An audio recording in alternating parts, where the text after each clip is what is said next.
that. All right, so welcome back. Officially week 2. Our week 1, I feel like, was cut short because we didn't have class last Monday. But hey, it counts as one of our 15. So everyone else was here, and we went over the syllabus. And then we started a lesson, and I didn't get as far as I wanted to, so I'm going to quickly get into our lesson tonight. There was some homework in Math Lab that I said if you didn't complete it, that's okay, and I ended up changing the due date on that to next Monday. So I'm going to pick up where we left off, and also that's about it. Pick up where we left off. All right, we ready? Cool. What was the last thing we left off on? Anyone remember? Vertical line test. Vertical line test. Yes, that's exactly what it was.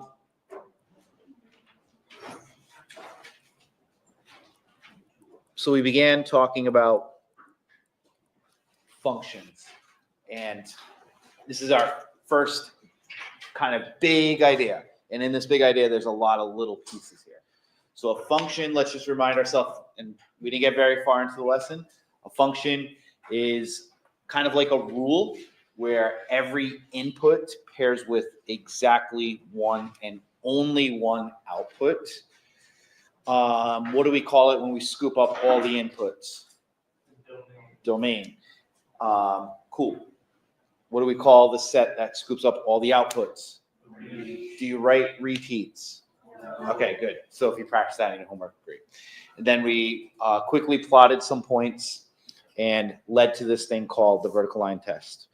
So just to kind of pick back up here, suppose I have a curve like that. That might be strange. So there's some graph. I don't have its equation. I just have its shape. Like here's a picture. And would this graph be a function? The answer is yes, because we imagine drawing little vertical lines. And if there's only one intersection, then the graph, the set of ordered pairs, is a function. Whereas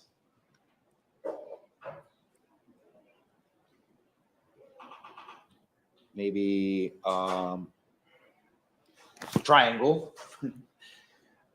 is definitely not a function, because if you drew, well, there's a plethora of places to draw this, but here's just one. If you drew that vertical line in its position that I did right there, you'd have 2 intersection points, therefore not a function. And that's what the vertical line test. It's just a very quickly, it's a very quick method for looking at a graph and determining whether something is a function or not. Okay.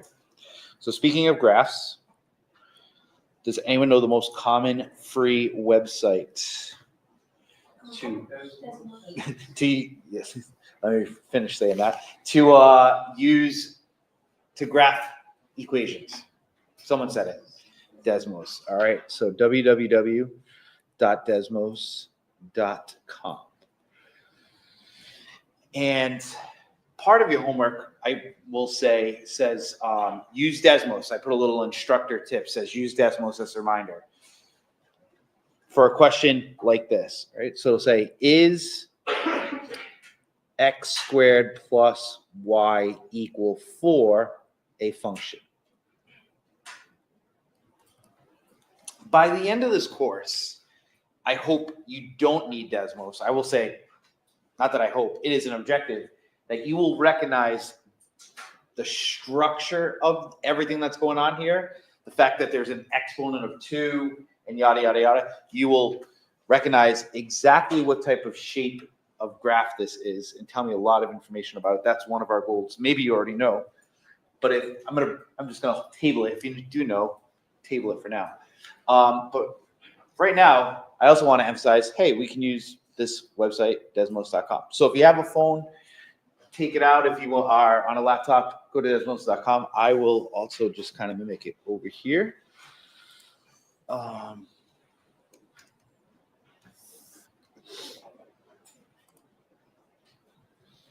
And you simply would just say what you see there, x squared plus y equals 4. I'm just going to do a little setting over here. By the way, just quickly over here, when I refer to the wrench throughout the course, I'm referring to the wrench that's in that top right corner, because we will mess with some settings along the way. I just like to make a little bolder there. And there we go. There's a graph of that equation. Is this a function? Yes, it is. It definitely passes the vertical line test. How about x squared plus y squared equals 4? Well, let's just see what it looks like. X squared plus y squared equals 4. Oh, interesting. Looks like a perfect circle. Actually, it is a perfect circle. No, not a function, right? Would fail the vertical line test. And that's really it. Objective number 1 was to say, hey, you can apply the vertical line test and a graphing calculator to look at some equations and really quickly determine whether or not it's a function. Okay. Cool. So I'll just say, yes, it passes the vertical line test. Right.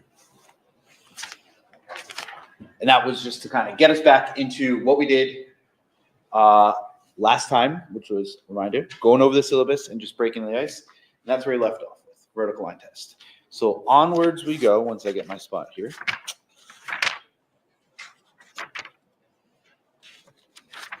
And just to kind of give you a heads up on like what the rest of tonight's going to look like. It's a little vocab heavy, not crazy, but it's a lot. Some of the vocab I think is like almost common sense. So we're going to talk about increasing and decreasing. You have a little bit of common sense. You'll be able to determine what is increasing versus decreasing, but we'll get there. A little more boring stuff. We're going to talk about even and odd functions in just a minute. We're going to look at more domains and ranges, and probably take a break from there and then talk about like piecewise, and evaluating. So more just function stuff is what I'm trying to say. Trying to give you a heads up on what's tonight about. And then we're going to end with some algebra techniques that we're probably super rusty with, but that's like our main goal for tonight. Kind of get through some of the function vocab things, do a little practice with it, and then come back and look at some algebra related to the function stuff. And that's it. All right.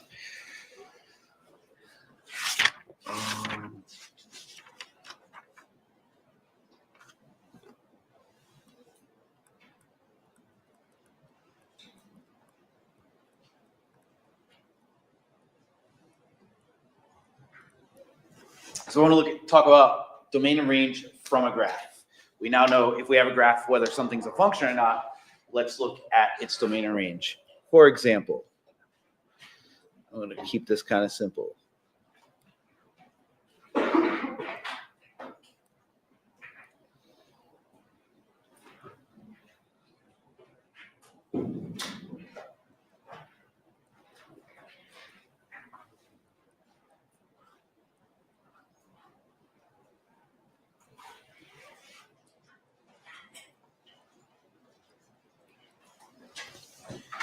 Here's a graph of 5, 6 not connected points.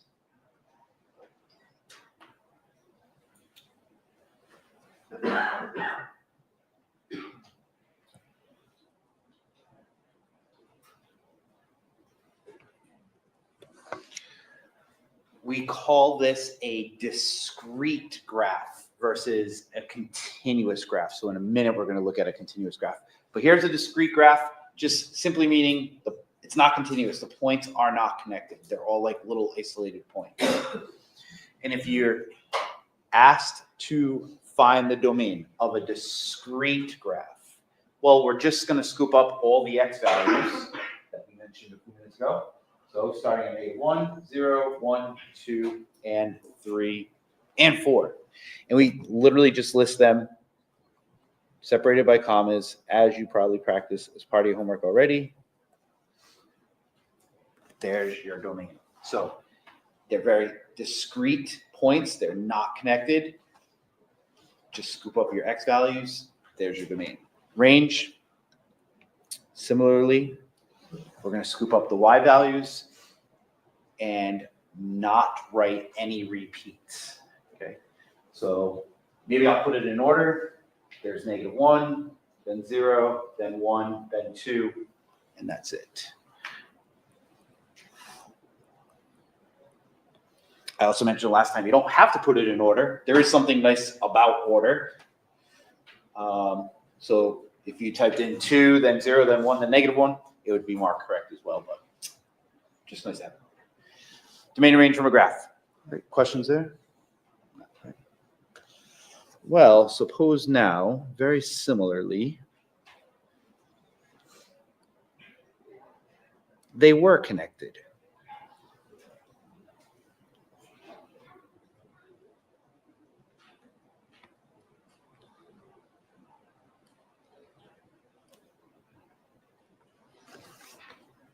So imagine I did connect all those points. Well, this is now called a continuous graph. We can basically say the points are all connected. I'm just not going to list them all out. And the domain from a continuous graph is going to stem from kind of looking where you start. So -1 on the x to where you end 4, and everything in between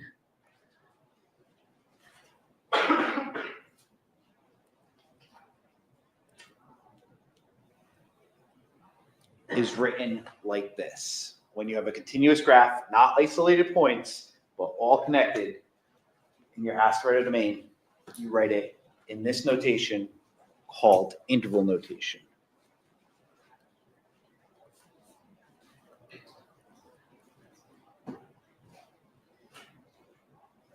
I was having issues with the order once you get here. Yes, Mhm. I have homework. This one order. It was 4, -1, it was marking it wrong. Yes. So for this interval notation, order does matter. Order does Is matter. it order of the lead or from left to right? Smallest to biggest.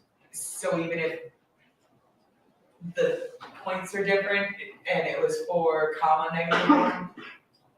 If it was 4, negative. Oh, that should have been -1 too, by the way. Yeah, that is -1. But you're only taking the x's. So that's why you're saying here's the starting point, here's the ending point. So this is your starting x from left to right, and this is your ending. Okay, so it doesn't matter if the number's bigger, it's just what's starting, where's the end? Mhm. Okay. Mhm. And that also includes the brackets too, like where the bracket lets you be. So brackets, do you mean like what we've been drawing? Yeah, because like what you were saying, you know, on homework, Mhm. I'd write it down, but then if you do like switches, parentheses and then brackets or brackets and parentheses. Right, so sometimes we're gonna have parentheses, and these are gonna be like closed square brackets. I'm gonna get there, See if you still have the question.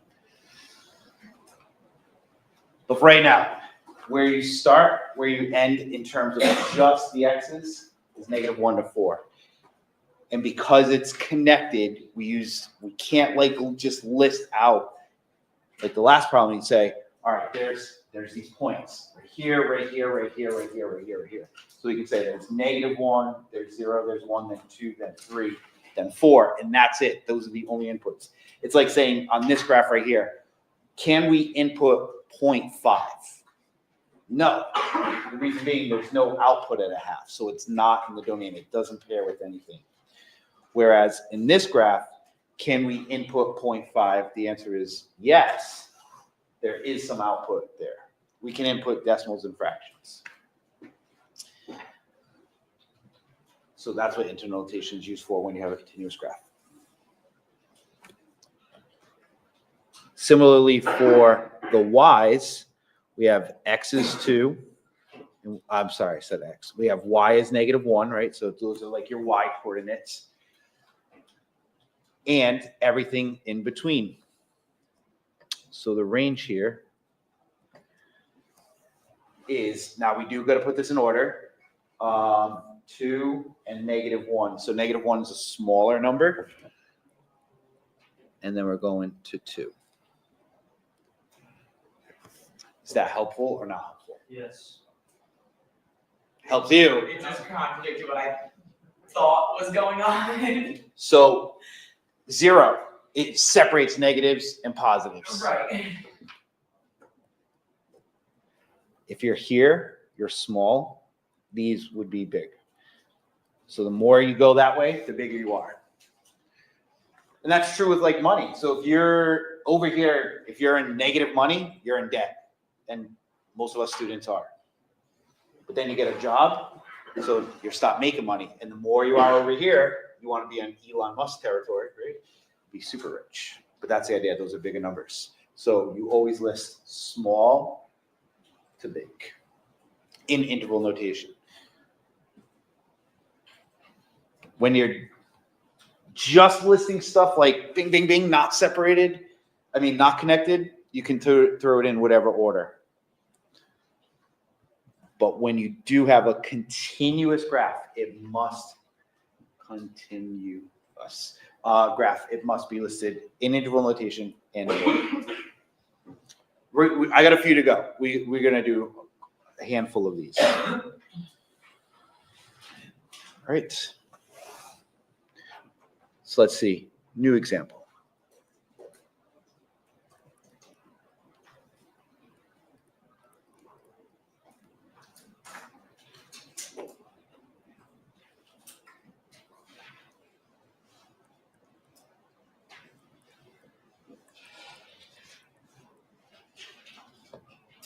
Okay, that's new.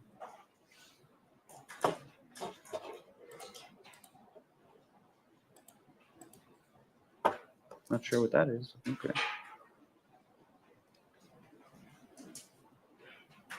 Why is there a box there? Like, for real, bro? Okay.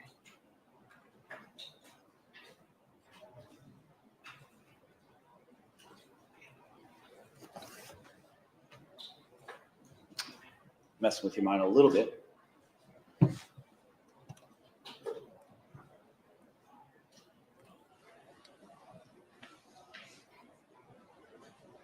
Suppose we had this information. And what I'm trying to show you is, here's the graph. This is our starting X. It is continuous until we get to this X value. So between -8 and 2, our graph is connected, and that's our domain.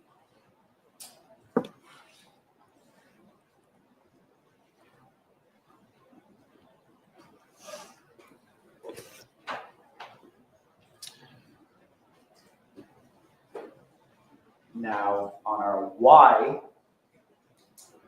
we're starting at -3, and it's continuous all the way up till we get to this Y value of 5. So your range are all the Y values from -3 to 5. Before I hit submit, hypothetically, are my smaller numbers on the left? Yep, -8 is smaller than 2, -3 is smaller than 5.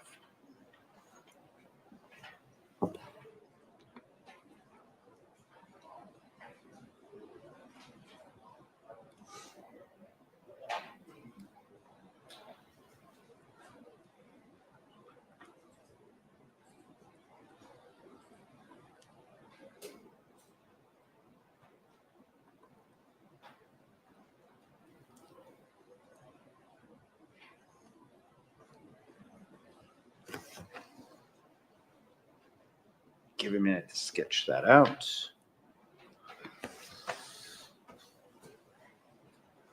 A lot going on. Maybe some extra information that's not important.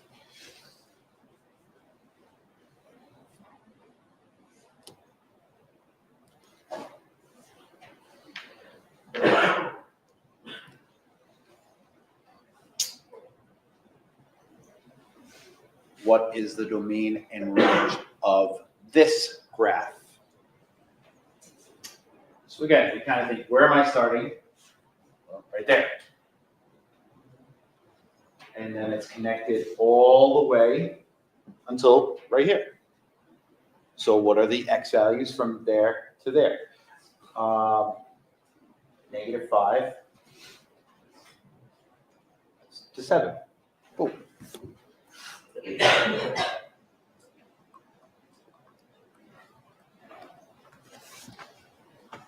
Now we're going to pay a little cautious attention here. Here's an incorrect answer. So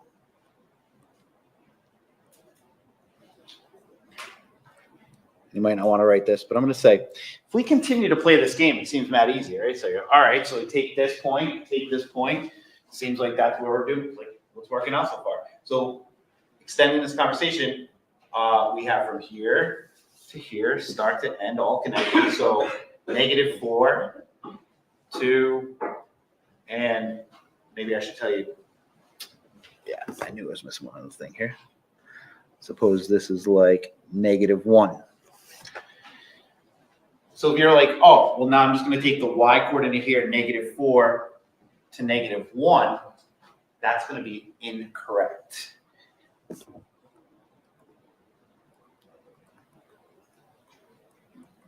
So this is incorrect. Why? Anyone know why? 2 people? 3? 4? So you were first. Why is it incorrect? Because there is a y value of 9 that is larger than both of those numbers. Yeah, so you want to make sure that what is the domain and range? It's the set of all the inputs and outputs respectively. If we say the range is only -4 to -1, that doesn't make sense because there's an output right here of 9. And you're saying, no, it's only the numbers -4 to -1. So be cautious with using just your endpoints. And I'm going to tell you right now how to truly think about range. What I like to think about range is floors and ceilings. So I'll start with the floor. If I were to put a floor on this, where would it would I have to stop? Right here. So that is definitely the smallest value in your range, -4. And now if you're going to put a ceiling on this, you would stop right here at 9. So correctly, your range is -4 to 9. Think about it as floor and ceiling, which I probably spelled wrong.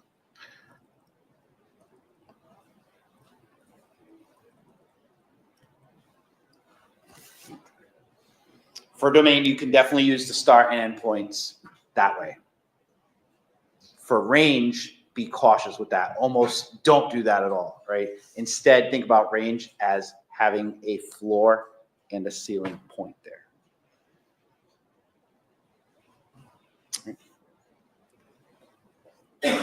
Couple more of these. Let's see where we're at.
Continuous graph, interval. Domain, read it from left to right. All the way left, -8. All the way right, 10. Got it? Move on to this. Order matters. The negative number comes before the positive number. Range. Although you could get the right answer by doing this, I'm just going to say, think of it as floor, -7, ceiling, 4.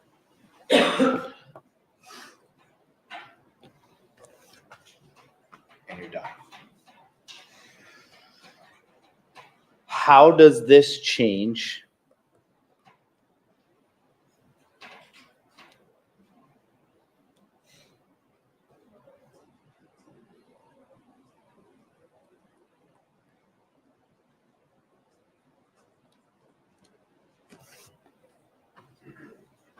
the domain and range?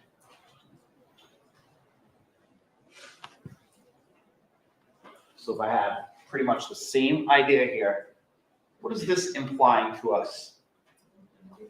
It's going on forever, right? So it's saying there is no stopping. There is no end. It's going to continue upwards. So it's going to, actually there is no end. So our domain is still going to start at -8.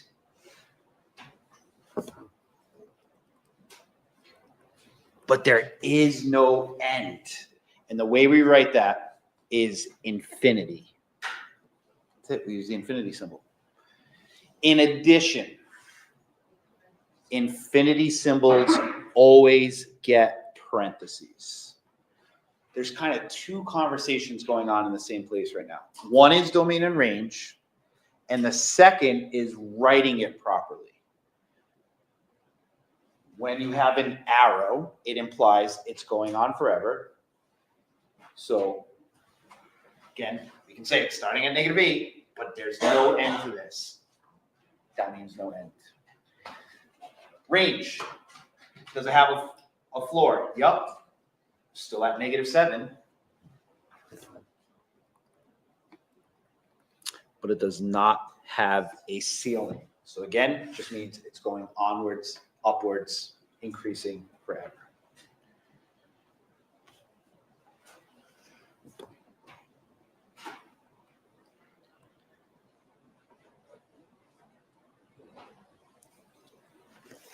How would this change our domain and range? And if you missed what I just drew, this is a hole or an open circle, and it should be blatantly laid out on a graph.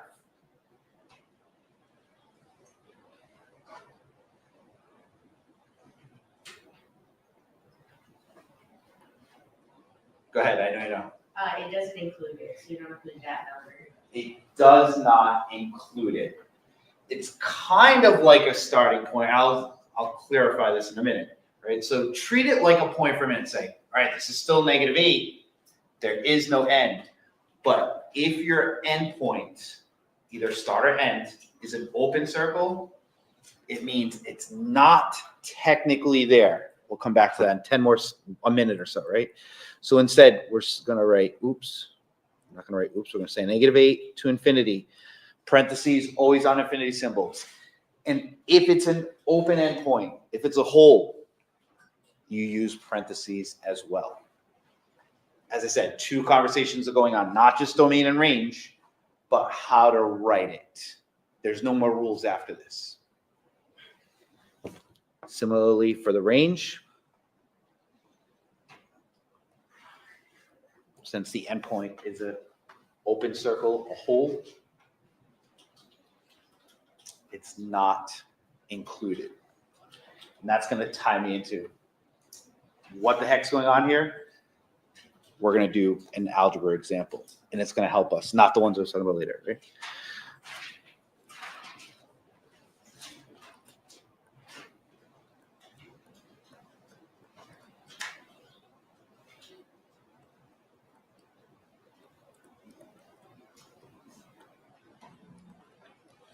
We're going to talk about domain and range of square roots and come back to this collectively in a moment.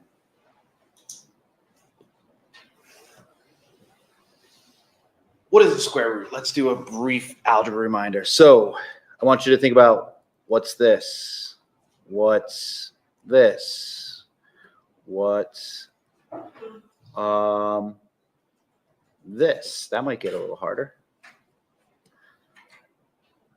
What about that? What's the square root of 4? Something that goes in a calculator. Yeah, that's a true answer. But I think for these simple ones, you should know what a square root is. The answer is 2. It answers, why is it 2? Because 2 to the second power is 4. What's the square root of 121? Why? Because 11 times itself, 11 to the second power is 121. Good. You're in the right class. You have the prereqs. What's the square root of x to the 4th? We're going to review this another day, but just kind of pushing us a bit. All right, so if you kind of just thinking ahead, we're like, what times itself is going to make x to the 4th? The answer is x squared. Cool. We're not there yet. That's just a little warm up. What about x squared of negative 9? Oh. If you've had experience with imaginary numbers, we write 3i. If you haven't, that's okay too. This is not a real number. I was gonna say, up until imaginary numbers were labeled as undefined. It all depends on what your teacher wants, what the textbook wants. I'm going to tell you 100% in mathematics. We don't say that there's no answer. We say that there's no real answer. But some teachers might just say no solution. So again, the true math answer, since we're at the college level, is not a real number. And if your teacher says write it as I, then you would write it as I. So that's why I need to talk about this rule. Right now, we are only using real numbers. So I don't want to say no solution. We're just going to say this is not a real number. And if you have no idea, like, what the hell, real numbers, right? Fake numbers? It's actually interesting if it's taught correctly. So we'll see. We'll see in some time. But right now, if you know that, cool. If you don't know that, we're going to say not a real number, okay? So I'm going to undo a bunch of this. And if you're totally lost, hop back on the train. 2 times 2 makes 4. 11 times 11, x squared times itself. So now we're thinking, what times itself makes negative 9? Something times itself has to be negative 9, even if you just talk this out. Is it 3? No, because a positive times a positive is not negative. Is it negative 3? No, because a negative times a negative would be positive. And then students say, oh, well, then it's 3 and negative 3. Well, that's true, but that's not times itself anymore. Those are two different numbers. The square root says what times itself. This is not the same thing. These are different numbers. So it turns out not a real number. Cool. There's our brief review of square roots. What's the domain of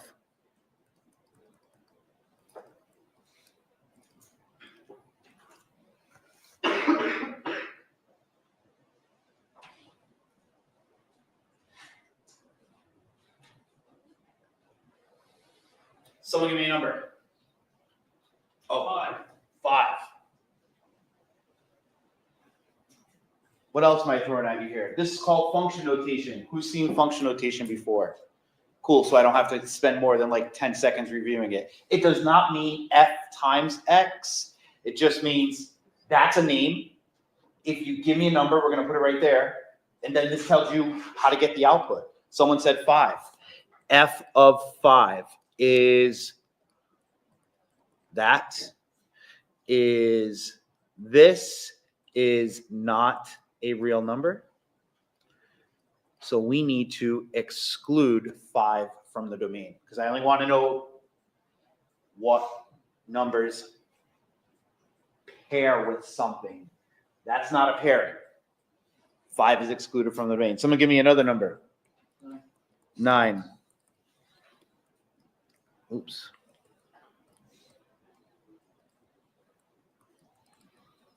9 minus 6, square root of 3.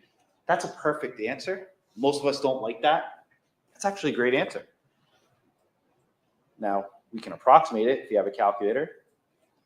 Calculator will tell you about 1.73, but I'm not even going to worry about that. It's a number, and we'll leave it at that.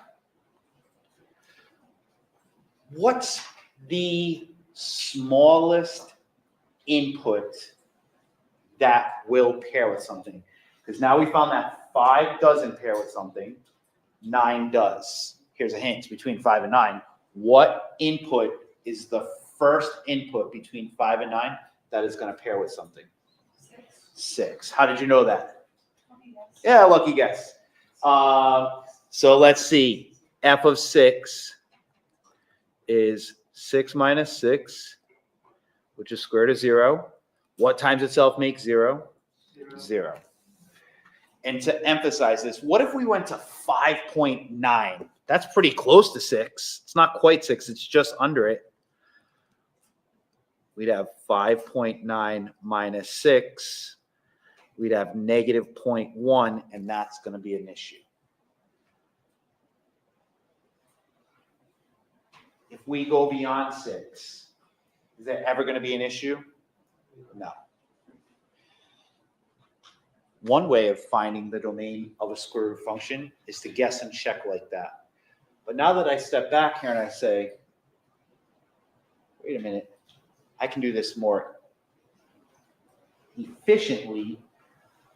What goes here? The number this eventually becomes has to be 0 or bigger than 0. All right, so if you're missing it, here's now the main point of this section, which is a big point of today. To find the domain of a square root function by paper and pencil, the inside must be greater than or equal to 0.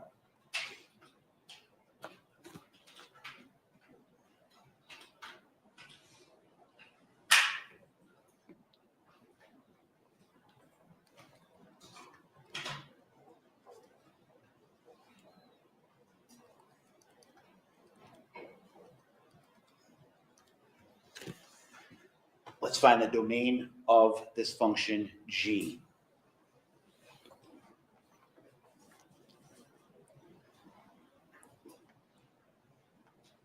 The inside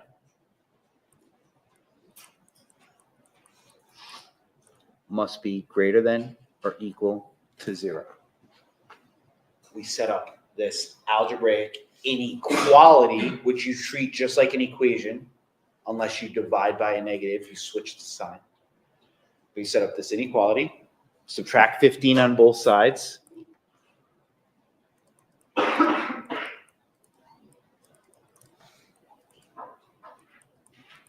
Divide by 5 on both sides. And x has to be greater than or equal to negative 3.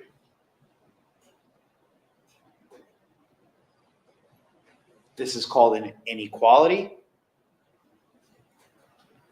We can write this in interval notation.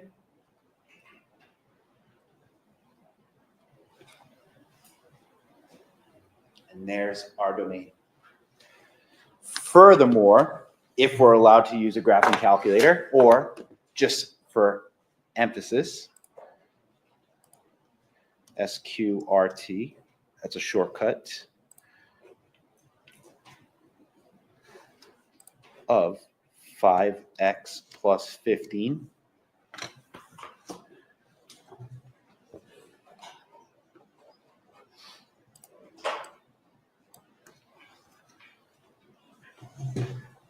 tying this back to earlier today, there's definitely a start. And this is, I mean, Desmos doesn't draw an arrow, so you have to convince yourself by maybe zooming out a couple times that that's going on forever. It's not going to put an arrow there, but it's going on forever. But there's definitely a start. And if I look where this start is, son of a gun, it's at negative 3. It does pair with something, and we're good to go. All right, I got one more example, and then we're gonna kind of do less talking, so it's a little long. Whoa, wrong side. So for square roots, the inside has to be greater than or equal to 0. You can see it graphically, which is an option, but my objective is also being able to do it algebraically. Here's a new function.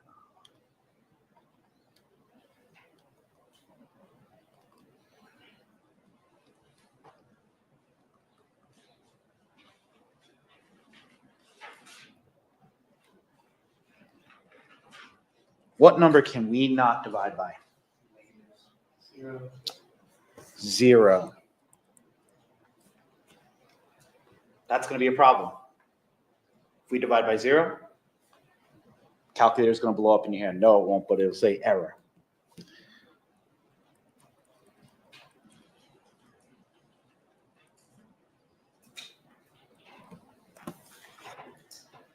Here's a new function.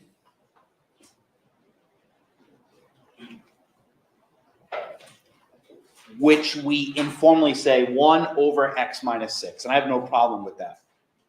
But I'm going to formally read it 1 divided by x minus 6. Someone give me an input. 12. Cool. F of 12.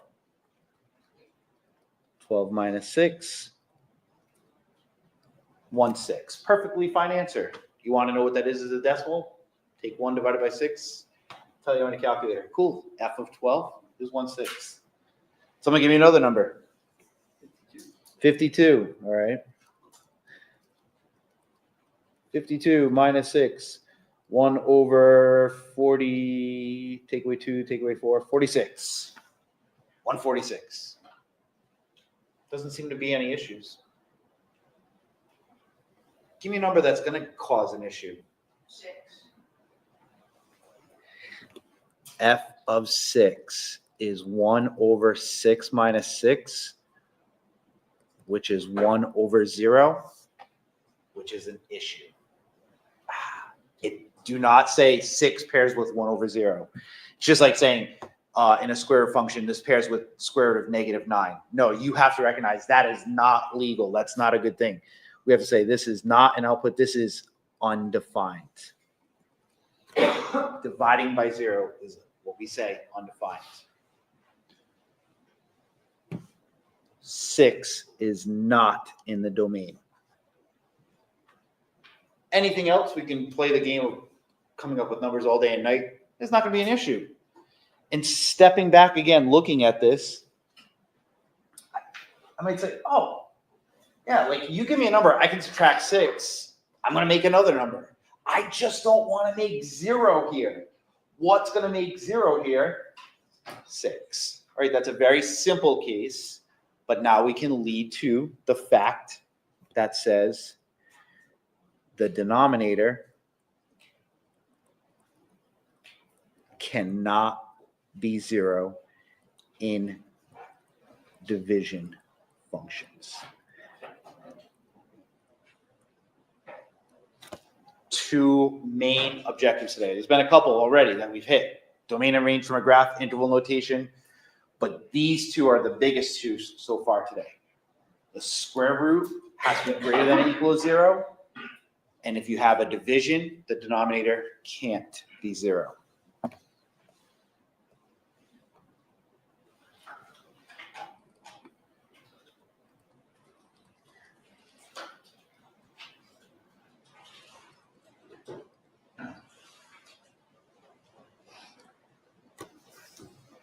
Um,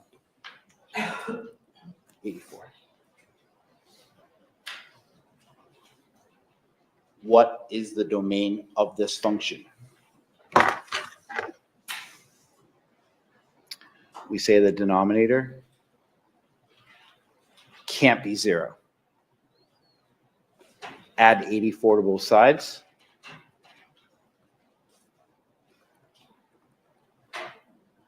Divide by 7 on both sides.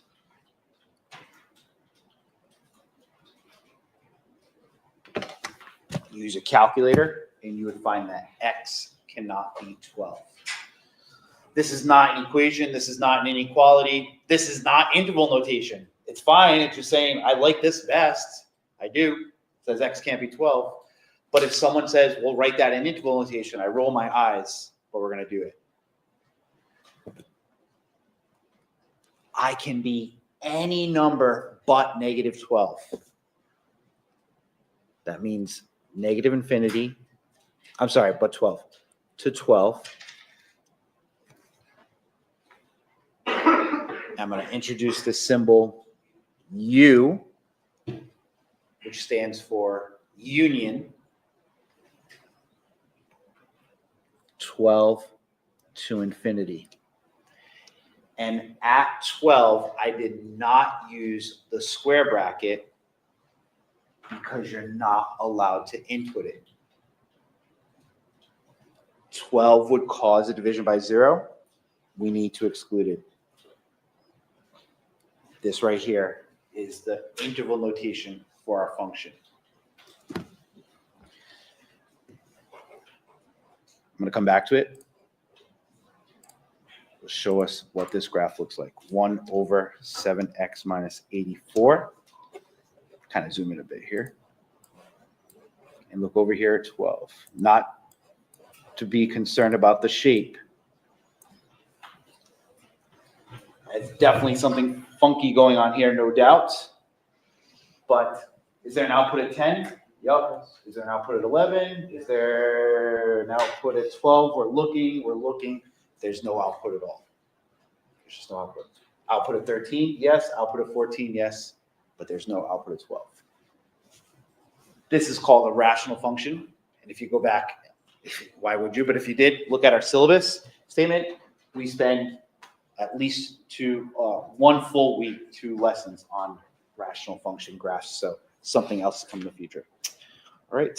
I've done a lot of talking, more than I really wanted to off the start, but here's what I'd like you to do.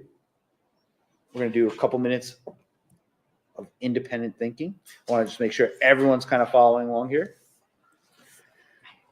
So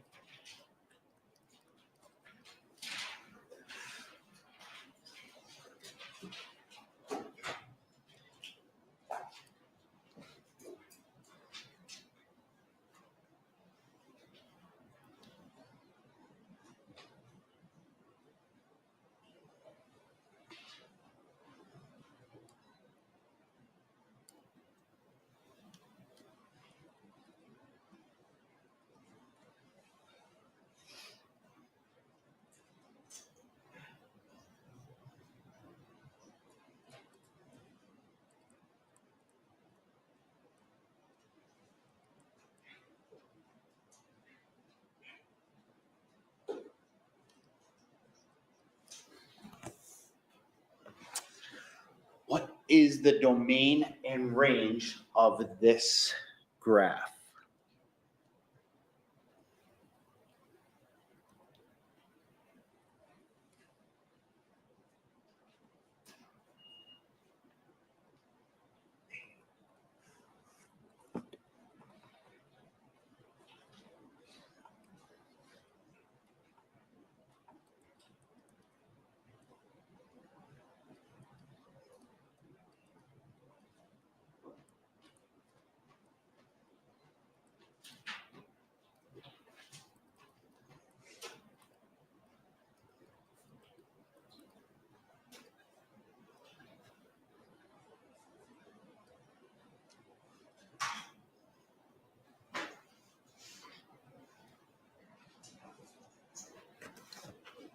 And then algebraically find the domain of function f and function g. Let's do like 5 minutes of independent, just kind of try on our own. Make sure we are assessing ourselves. Say, all right, talked a little bit long today, I'm a little bored. What did I miss? If you can answer all 3, cool. After 5 minutes is up, I'll say turn to a neighbor for about 2-3 minutes and just have a mini discussion. We're not going to do any crazy moving around today. Can you have 3 values for it? Can you have 3 values for the domain? there should be a start and an end. So I'll say no. I might have added more information than I needed to.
Ella, did you walk in?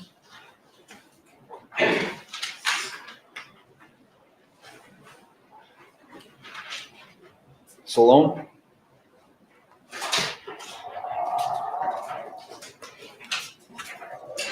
Sam? Dominic? Alex Dominic? Raven?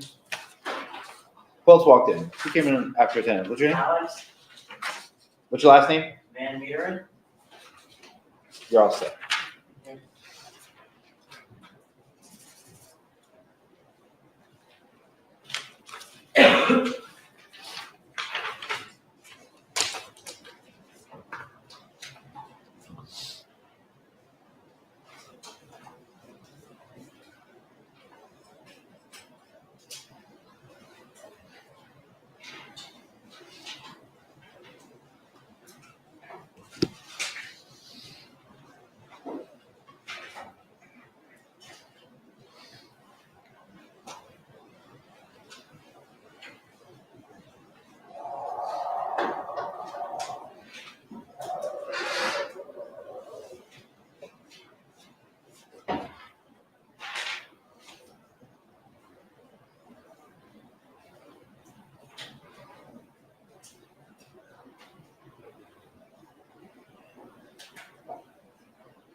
Range.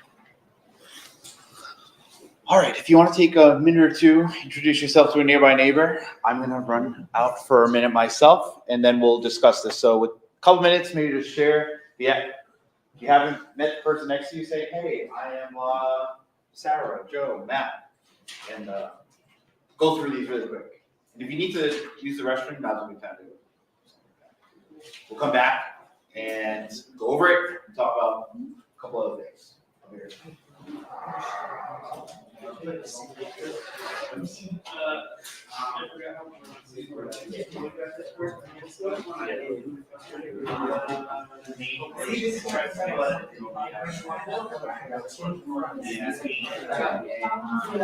So, like, I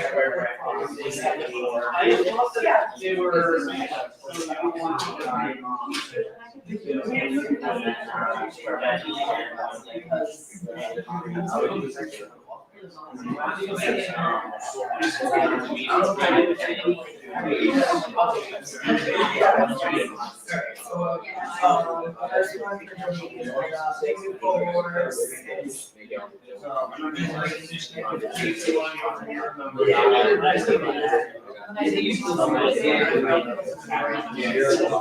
I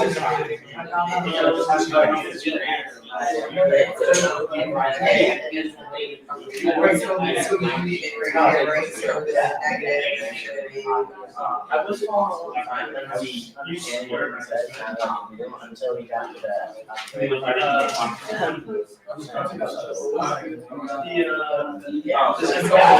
I was like,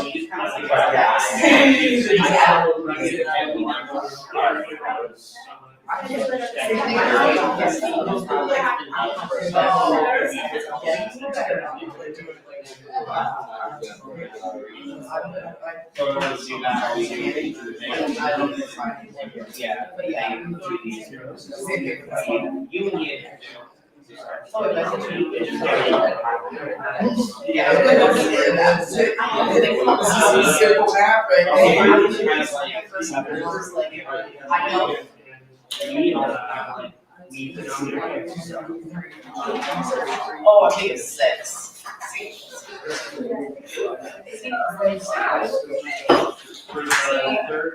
knew I'd get me. Because that's like it looks like 8 times or well, maybe 6 times 3. I mean, 24, 3, 1 time. And even if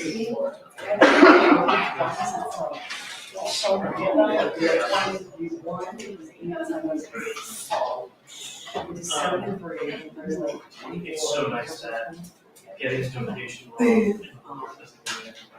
Yeah, and even if they try to do free question, it's a lot of times too, they do Exact same one.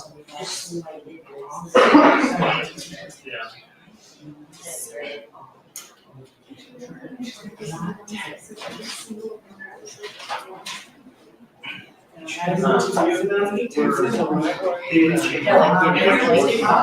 Well, that's what I know. It's good about that. So that's probably like, he takes you so I know it's all these different times you guys. that.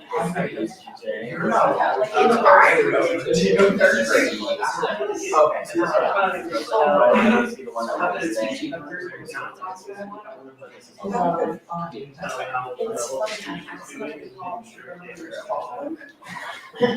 So it's kind of like this, I was like, you know, I was like, it really up in the force. You know, that's how we teach kids. It's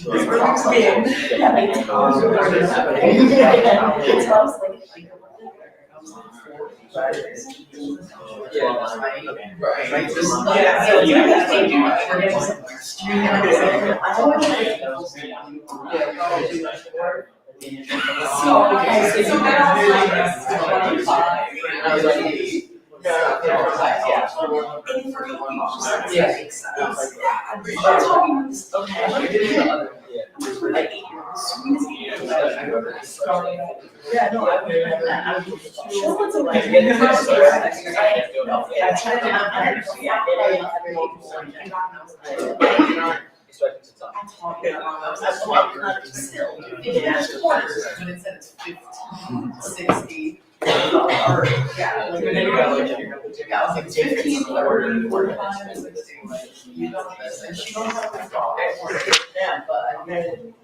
All right.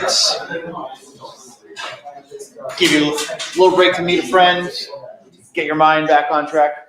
What is the domain range for this given graph? True. So again, here's a start, here's an end. Domain, you can think of it that way, 100% true. They're not arrows, they're closed circles. So they're definitely going to be brackets. -4 to 6. And we're done. Range, -3 to 2. My brain doesn't like that. My brain wants to write them the same way with the dots. In high school, or my physics teacher explained axes the way that would make sense, because like, it doesn't have to have a rotation. You can just move it however you want, as long as they're the same relative to each other. Exactly. So these are your ceiling and floor values. This is smaller, that's bigger. So how did your teacher, whatever said? He was talking about manipulating the axes so that it's easier to read the data a certain way. You can Oh, you turn it? Yeah. You can just matter. Yeah. If it was the other way. 'Cause So my literally head if you wants to, like, turn it. Go left, or right, left, or right, and I'm like, The up and down just is like yeah. the orientation of it. Got you. Domain of a square root function. We want to make sure that the inside is greater than or equal to 0. So some pretty simple algebra. I hope 5x plus 105, what's going on here, is greater than or equal to 0. What's the algebra to solve this? You do what first? Then you do what? And that would give you, so x has to be greater than or equal to negative 21. I didn't do the square root version. You did what? The square root version. What's that mean? I don't know, I guess I made it up myself, but I just I put it to equal 0, and then I subtracted 105, Yep, and then just divided it.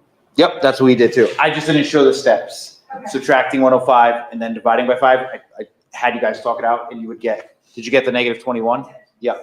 So x has to be greater than or equal to negative 21. That's called an inequality. In interval notation, because you're saying the numbers that are allowed start here and there is no ending. You can take whatever else you want there. And another way to do it is actually just check it, right? So for instance, if we put in the number negative 21, this becomes negative 105. Check on a calculator. Add 105, and this becomes 0. We can take the square root of 0. Now, if you try like negative 22, that's going to be an issue because all of this is going to become a negative number. And if you try it the other way, it's not an issue. So literally, like just moving a little bit like around here, check negative 22, check negative 20. There's no issues there. But if you trust your work, you're good to go. And then lastly, the domain of the quotient, 24. What is going on here? 24 minus 8x cannot be 0. Your denominator cannot be 0. So we can subtract 24, divide by negative 8, and x cannot be 3. Not at all 3. The way to write that in interval notation, negative infinity to 3, union 3 to infinity. What I'm going to do is part of not mandatory homework, but at this point, I've said my piece on interval notation. If you need to know more about that, I'm going to link a YouTube video that I have in my disposal. It's not me, it's someone better than me. It's a 10-minute video, probably will clarify. So that's going to be on you. I'm not going to mandate it because some of us might have experience with the interval notation. Or it's a good time to say, hey, do you have time after class this upcoming Thursday in an email, and we can schedule that, right? Yes. Why wouldn't the 3 be a negative value? Why do you think it is? Because negative 8 times negative 3 is positive 24. Mm-hmm. Oh, I see. Okay. And if it's positive 24 with 24, would it make 0? So if this was negative 3, we'd have 24 minus 8 times negative 3. Let me actually just do it. 24 minus 8 times negative 3. It'd be 24 minus negative 24.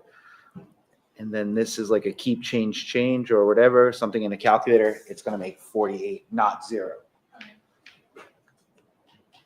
So putting in negative 3, this would become 1 over 48, not an issue. How did I get positive 3? I'm just not showing the algebra, but I guess I could. I just did a sign error. Okay, that's all. All right, then I'll skip that part. Yeah, I'm just skipping the algebra because it's just talking it out. Cool. All right.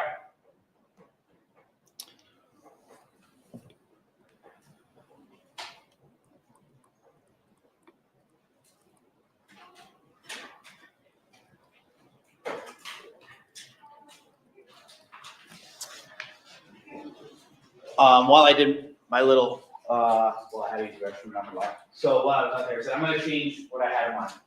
So I started tonight with saying, hey, at the end, we're gonna do a little algebra review, but I thought, thinking about reshaping my lesson on the fly, it's gonna fit better here. So 2 more real big things left for tonight. I wanna talk about factoring trinomials, tying it back into the examples we just did, and then ending with the easy stuff that I said, it's like almost the common sense stuff, right? So factoring trinomials, kind of a little detour. And this one, use cautiously.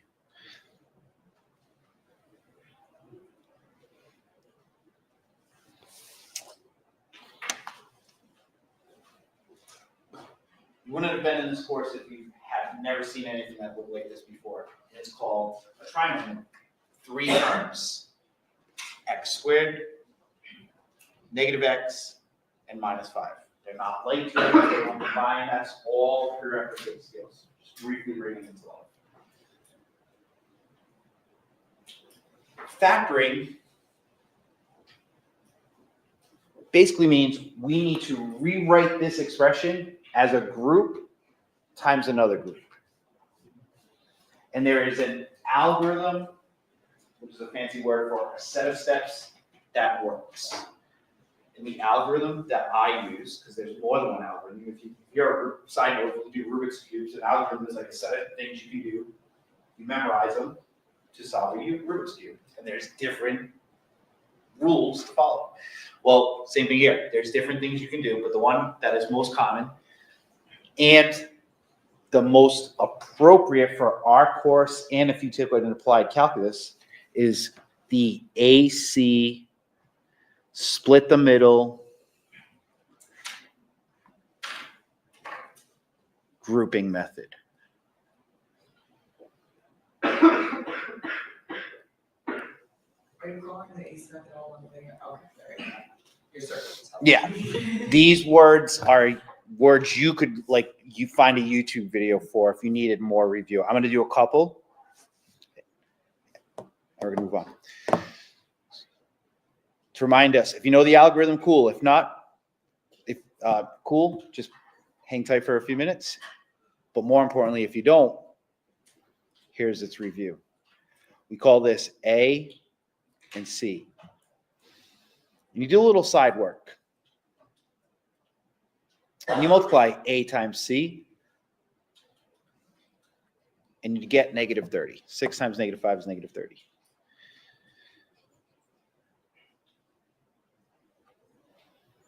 And now we're going to look at factor pairs of negative 30.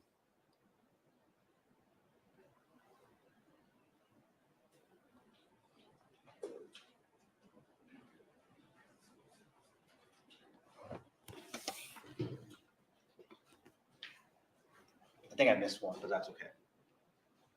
No, maybe I didn't. I think I did auto order, but that's okay. So I'm just listing a few here. There's more. For instance, 5 times negative 6. Actually, that's the one I did. So if you already wrote this, fine, I'll leave it there. I'm just going to put 5 times negative 6.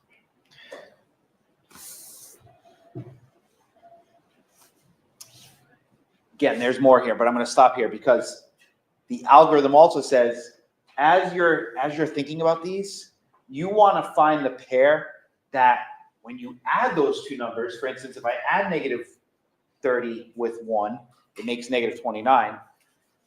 I want it to add to the middle. Well, that's not going to work because the middle number is negative 1. So B is negative 1. So again, if I add these, this is negative 29. No good. No bueno. If I add these two numbers, negative 13. No bueno. This is negative 7. No good. Now I'm at 6 and negative 5 and 5 negative 6. One of these is a positive 1. One's a negative 1. We want the negative 1. So these two factor pairs of negative 30 are what we use to split the middle. Step 2, split the middle.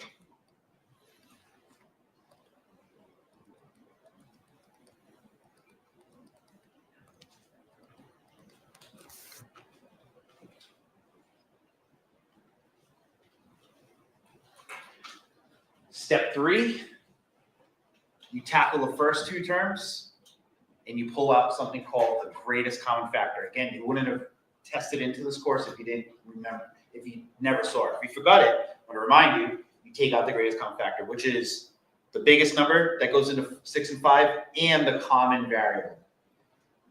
What's the biggest number that divides 6 and 5? 1. Is there a common variable in this term? Yes, x. So the GCF is x. You undistribute it.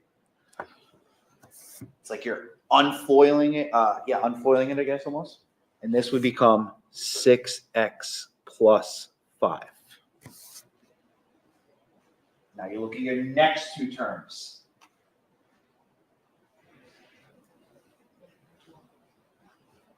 We already said 1 is the biggest number that goes into 6 and 5. Is there a common x? Nope. Last thing I'm going to remind you, and it's going to make more sense once I write it. Whatever sign this is, you take it. So since this is negative, we're going to write -1 in front of a group. And now if I undistribute a -1, this would turn +6. If I undistribute a -1, this would turn +5. And the reason that's important is because these two groups must match up. If they don't match, you did something wrong. Don't even bother proceeding. Fix what you did wrong. But once those group match, it's like a high five to yourself. The last step is you write the common group once, and those two GCF things go in their home group. So 6x plus 5 goes here. X minus 1 goes in its own group. And that's what factoring is. I said we take a trinomial and rewrite it into two groups. AC method, split the middle, grouping, those are the key words to use.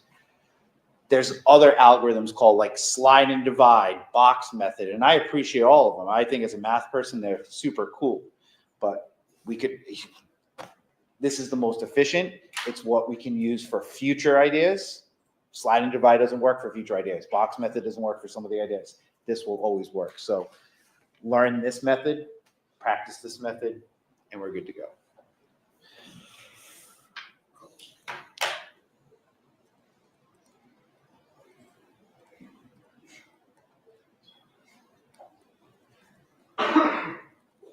Why is this acting up? It's driving me nuts.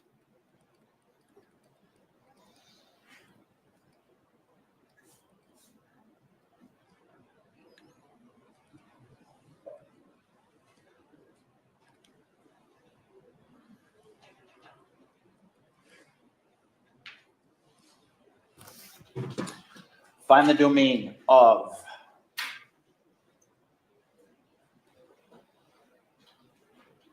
one divided by 3x squared plus 17x minus 6. And so before our little break, we learned that we don't want to divide by 0. After the mini break, we went over those answers, and I just reviewed factoring. We're going to put them together. To figure out what must be excluded,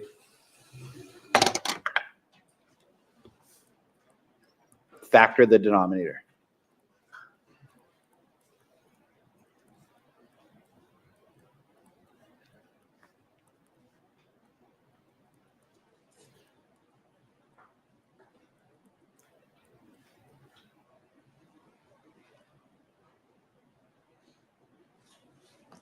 I'll get us going.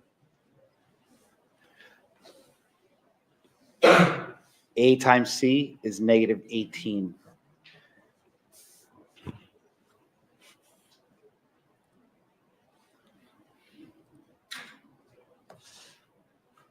What multiplies to -18?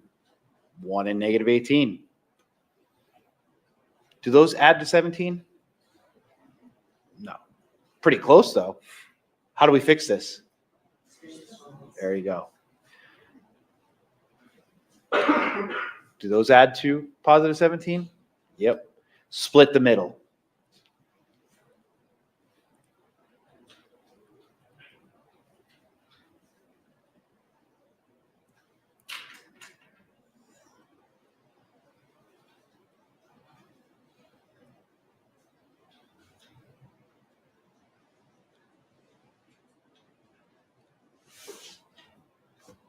-1, positive 18.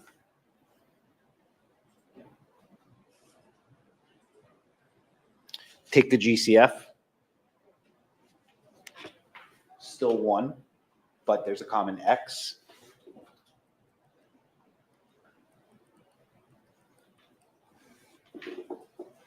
GCF of 18x minus 6. Positive 6. So if you really struggle with multiplication, this is going to be painful for you. But this is like how much I push. Like, I think you should know these facts, right? So you need to know 6 is the biggest number that goes into 18 and 6. And because this term is leading positive, you take the positive sign.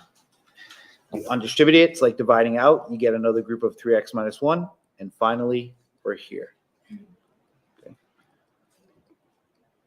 Factoring is a massive tool, just like adding and subtracting, multiplying, and dividing is a massive tool in elementary school. Factoring is a massive tool in pre-calculus and calculus. Okay, so it's not like there's a lot of stuff factors throughout this course. You might even remember that from algebra.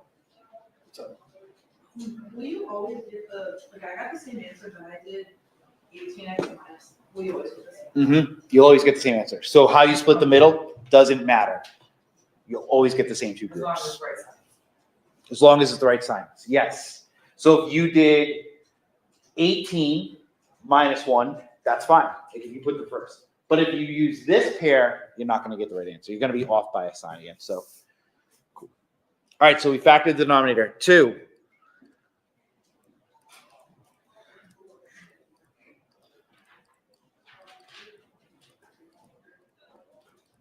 Eventually, I'll stop saying this, but it is kind of true at the beginning of this course.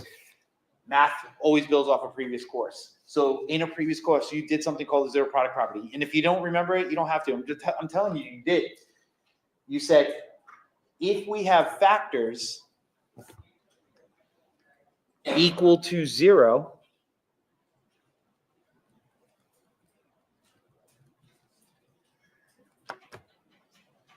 then you make two separate equations. Either this is 0 or this is 0. That's basically the zero product property, which I will just from here on out in this course say ZPP. So when we factor, we're pretty much going to use ZPP afterwards. Put that to 0, put that to 0, do some baby algebra, which is adding 1 and dividing by 3. X is a third.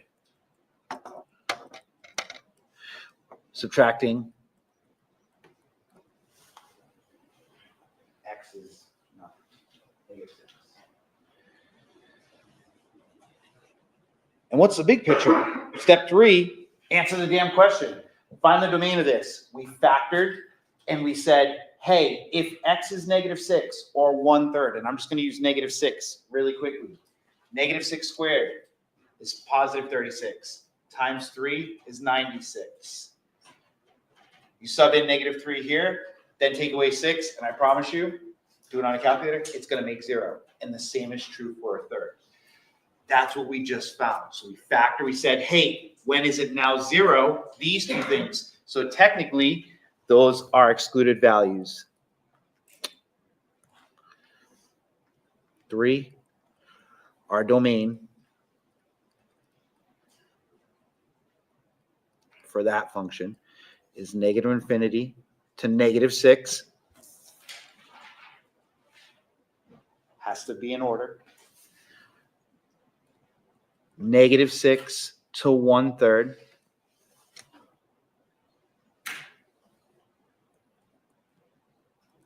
One-third to infinity. Because there's two excluded values, you're actually going to have 3 intervals. And maybe to just clarify it a tiny bit, if I was on a number line, I'm walking at -infinity, I'm coming in, all of a sudden I get to -6, I have to like jump over it. So that was where I just was on.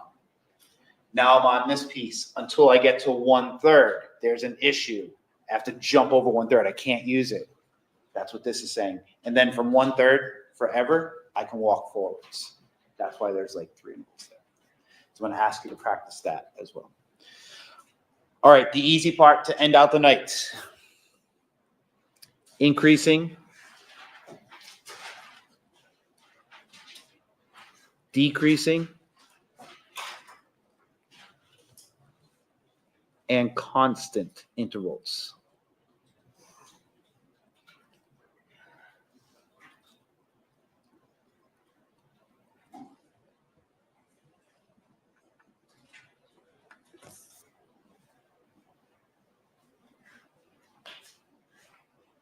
Increase, to go up. We want to increase our wealth. I think all of us do. We want to increase maybe the amount of time we spend with our friends or pets or play video games. We want to increase things we like and decrease our debt, our things we don't like. Right?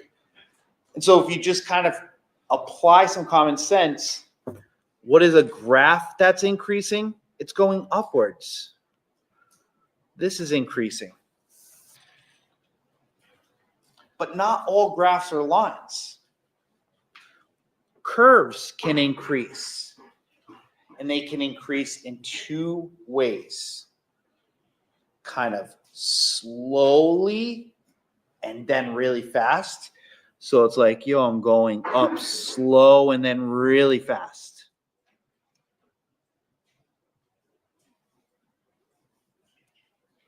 By the way, 401ks, Roth IRA, a lot, not, I won't say stock market because that's all over the freaking place, but like a savings retirement plan. That's why everyone tells you to save early because it takes a while, but then eventually it pops and then it starts growing and growing really fast.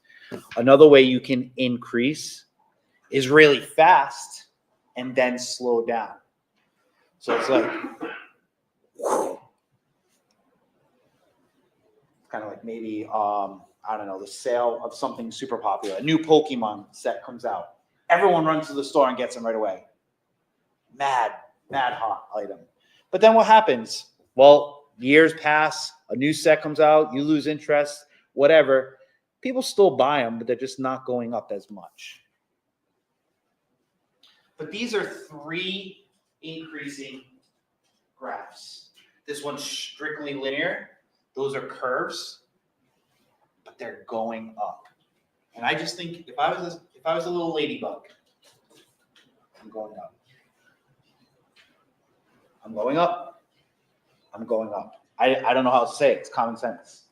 It's increasing. There's a formal math definition, but just learn those 3 shapes. Those are increasing curves.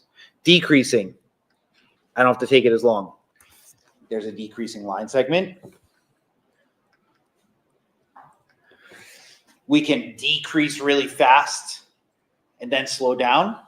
That would look like this. So it's like, whoa. And now I'm not going down as fast anymore. Skiing on a hill. You're at the peak. Then when you get towards the bottom, you're still going down, but it's slowing down. Or you can decrease slowly and then really fast. So it's like, hey, whoa, there's the sharp drop off. So it's like, hey, here's another hill. Oh, crap. There we go. Down. Skiing really fast, coming to an end. Anyways, both of those are decreasing curves. What is a constant curve or linear? Well, it wouldn't be a curve at all. Constant is simply no change. No increase. I like that you said that. No increase, no decrease. Why is this acting up? You simply have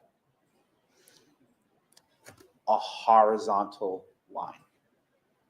If you're not going up, you're not doing the same. If you're not going up or you're not going down, you're staying the same. No verticals? And that's why I said I like that she said that. I like that he said that.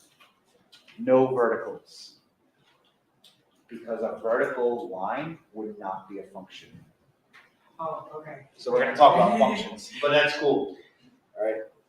That's my quick answer to that. It's actually, that's my quick answer. I'll leave it Which at that. makes sense. Yep, it does. It actually does make sense. Perfectly answered. Cool. So in terms of functions, that's all the shapes we're gonna see, or kind of talk about.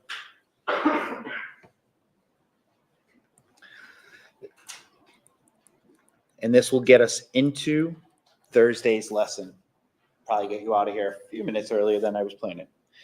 Piecewise functions.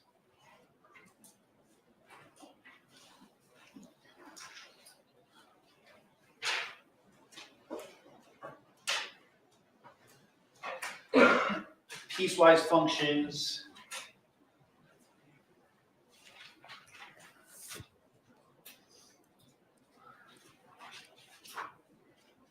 Might do something like this.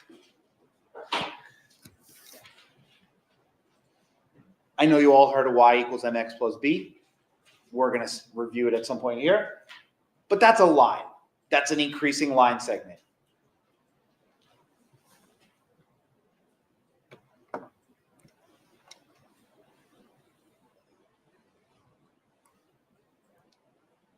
But this piece that I just drew in is not a line. It's not linear.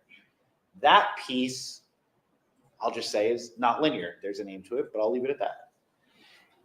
Collectively, this is a function. It passes the vertical line test. If I drew that a little more carefully, but it does. And it has different pieces, a linear piece and a nonlinear piece. And that's my quick intro to piecewise functions. We could say that this function is linear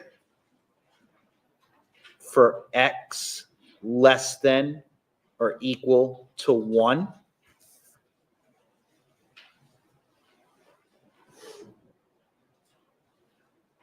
And if you know the word parabola, quadratic, all good. Again, I'm just going to say today, not linear for x greater than 1. And that's how this would be written, with this big curly bracket that tells you a rule and when to use the rule. A different rule for a different piece and when to use it. We'll do more of this on Thursday. I'm not done. This is what you should be able to complete after our lesson, as some of you might have already completed. All I'm asking you to leave with tonight is, suppose I say x squared minus x for x greater than or equal to 1, x over 2 for x less than 1. Pay attention to which piece you use.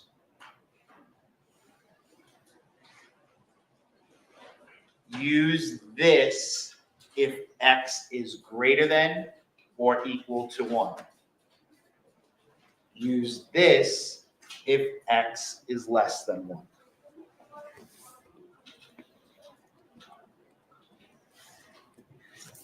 What's f of 0?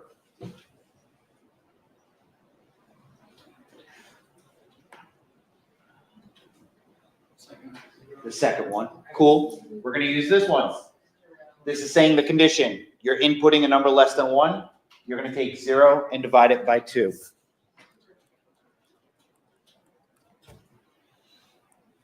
What's f of negative 10?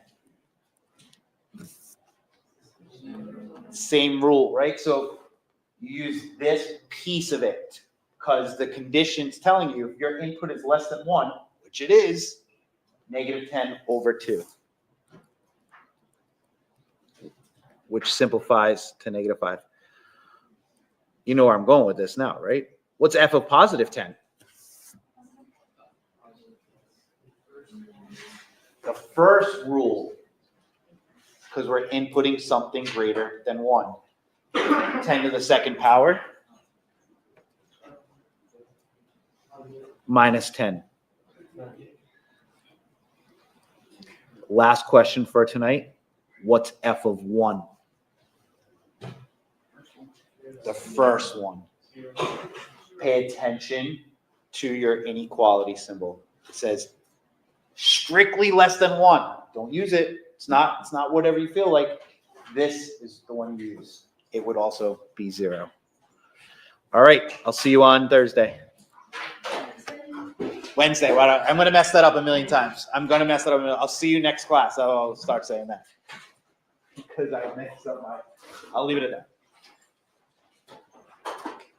You seem to extend the deadline for homework for next week. Yeah, so the homework that was assigned from last week is now, like, treat this as our day 1, right? I said get in, if you could get it out of the way, give me some feedback, and I did get some feedback from it. But from here on out, like, there's an assignment, there'll be another assignment posted, but everything now is officially starting to be due on next Monday. So if we finish that, we don't have anything to do right now? You'll have a little bit to do. There'll be a Not right little now, though, but come Wednesday. Oh, online, if we check online. it's- Check online, yep. Never mind. Thank you. Yep. I'll send out a quick announcement tonight.